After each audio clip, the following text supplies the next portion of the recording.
الحمد لله والصلاة والسلام على رسول الله صلى الله عليه وسلم. السلام عليكم ورحمة الله وبركاته. سو دواad walaalaha ma sha Allah ilaahayna barakay meel kasta adduunyada ka joogtaan walaalaha qaar iyo sharafta badan soo dhawaada caawa insha Allah waxaan rabaa inaan ila wadaago walaalayaal fasraada riyooyinka sida hore noogu socotaba insha Allah caawa waxaan wadaagi doonaa fasraada suuradaha quraanka iyo faa'iidada ku jirto suurada u horeyso walaalayaal suuratul faatiha qofkii ku riyooda asagoo akhrina riyo qofkii riyo ku arko qofkaas waxay tusaysaa uu xajinayaa ilaahay subxaanahu wa tacaala ducadiisana uu aqbalayaa amuurtiisa culayska ku aheedna ilaahay uu u fudeynayaa qofkaasna wuxuu helayaa kheyr waasic ayaa la siinayaa ama awood baa la siinayaa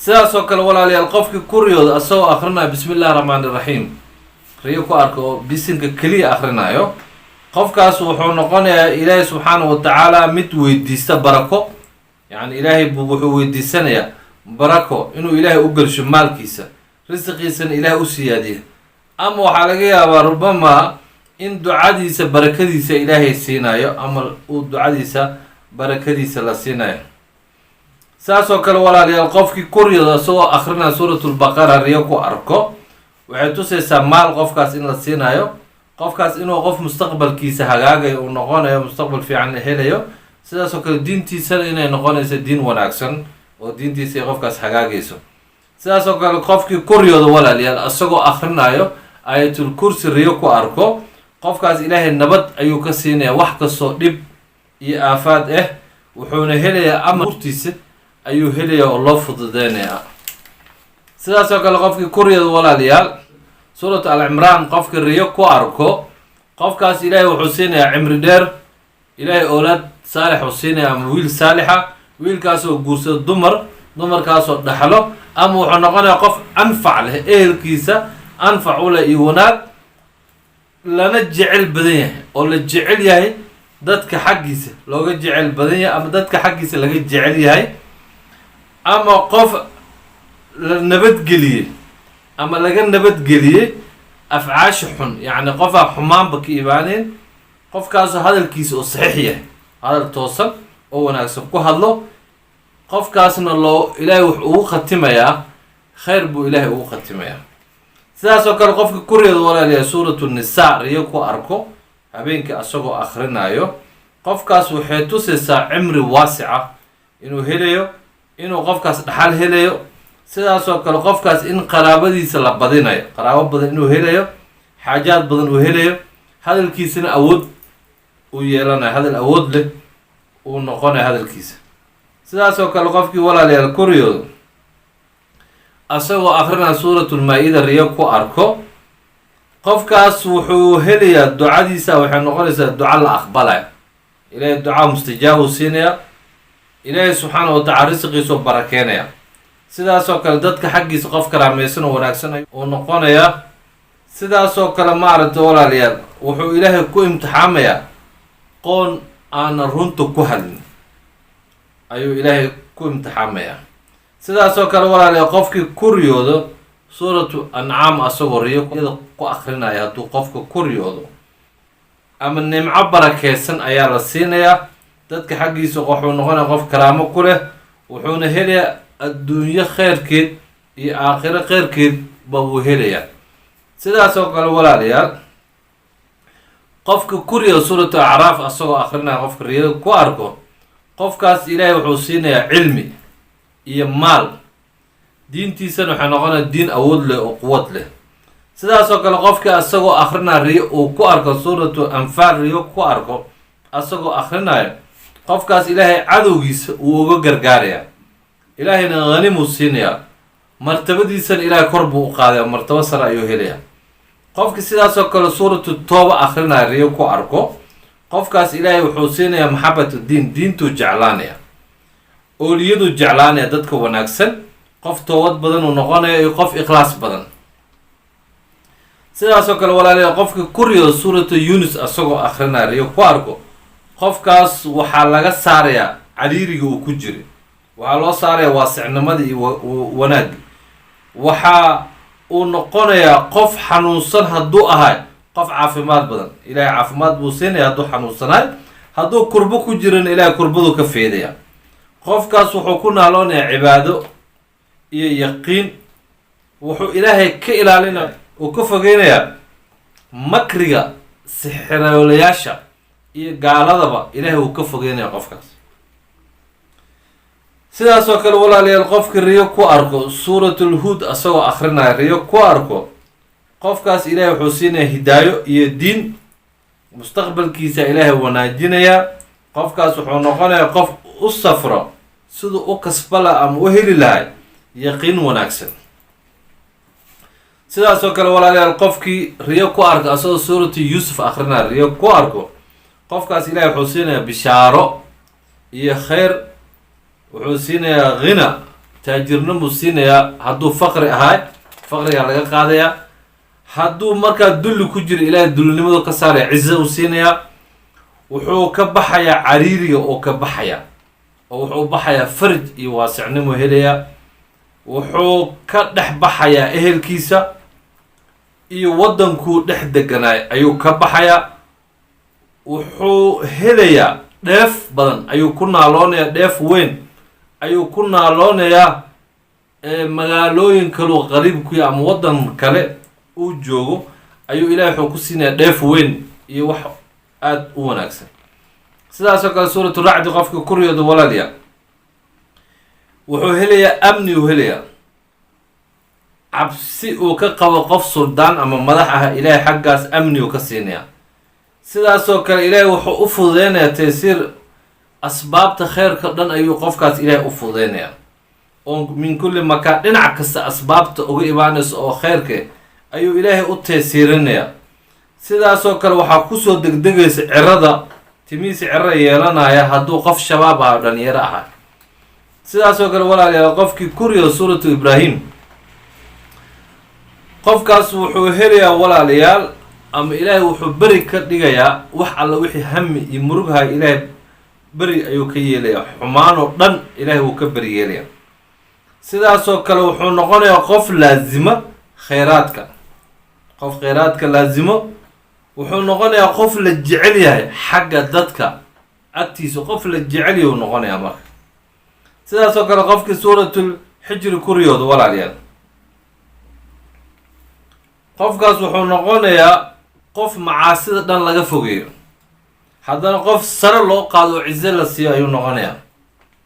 sidaasoo kale suuratu naxli qofka ku riyooda walaalayaal, qofkaas wuxuu la siinayaa jirkiisa caafimaad ayaa la siinayaa, risq xalaala la siinayaa, cilmi oo fara badana la siinayaa.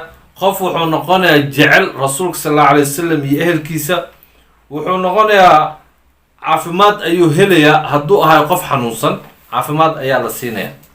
sidaasoo kale walaalayaal, qofkii ku riyo suuratul Isra riyo ku arko, waxaa la siinayaa qofkaas heybad iyo meel sare, yacni heybadna waa la siinaya dadka xaggiisa, darajana waa la siinaya oo waxaa la siinayaa kor baa loo qaadaya dadka xaggiisa iyo xagga ilaahayba, qof qiimo ku leh ayuu noqonayaa. sidaasoo kale qofkii suuratul Kahf riyo ku arka asoo akrinaayo, qofkaas waxay noqonaysaa cumri dheer uu helayaa, xaalkiisa ayaa hagaagayo o fiicnaanayo. waxaa magan laga siinayaa fitnada dajaal. saasoo kale iyo dhibaatoo dhan iyo aafaadoo dhanna waxaa laga siinayaa magan ayaa laga siinaya, waa laga ilaalinaya. waxaa la jamcinaya, la aruurinaya amuurtiisoo dhan, tii diinta iyo tii adduunyaba waa loo jamcinaya. sidaasoo kale walaalayaal, qofkii ku riyooda suuratul Maryam wuxuu noqonayaa qof ku socdo waddo wanaagsan ama camal wanaagsan, qof ku socdo camaasha wanaagsan, qof u socdo ayuu noqonayaa. saasoo kale waxyaalaha beenta iyo hadallada xunxun iyo waxyaalahaasoo dhan iyo been abuurashada dhan u fahmaya inay yihiin wax xun, saasoo kale lagu hanuuniyo waddada toosan ayuu noqonayaa.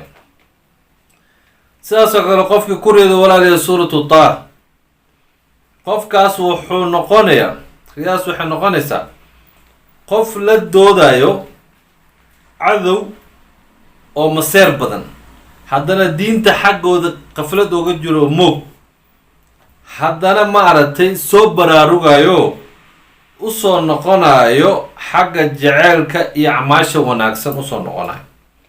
sidaasoo kale walaalayaal, qofkii ku riyoodo suuratul anbiyaa riyo ku arko, waxay ku tusaysaa quwadda iimaankiisa.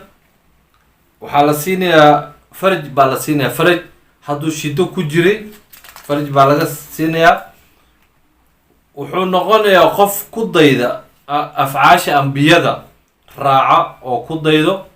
qofkaas wuxuu noqonayaa qof ku naalooda cilmi, haddana hela. wuxuu helayaa ama waxa uu helayaa adduunyo iyo aakhiro oo dhan ayuu helayaa. saasoo kale walaalayaal, qofkii ku riyo suuratulxaj, suuratulxaj qofkii ku riyo wuu xajinayaa. qof wuxuu noqonayaa dhoorsan afcaashiisa, raalli laga yahay ayuu noqonayaa adduunyo iyo aakhiraba. waxaana laga najeenaya oo laga ilaalinayaa balaayo o dhan. sidaasoo kale walaalayaal, qofkii ku riyo suuratulmu'miniin asagoo akhrinayo, wuxuu noqonayaa qof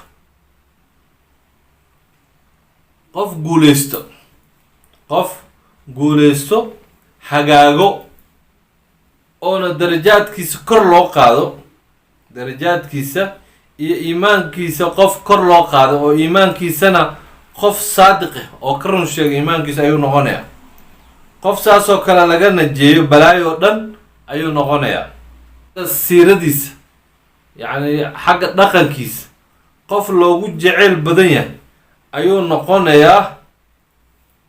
qof ammaanadiisana ay wanaagsantaho awood leedahay ayuu sidaasoo kale u noqonayaa walaalayaal.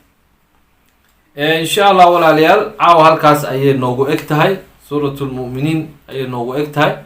insha allah habeen dambena halkaasaan kasii wadi doonaa ilaa birebinaas ayaan geyi doonaa hadduu ilaah yiraa.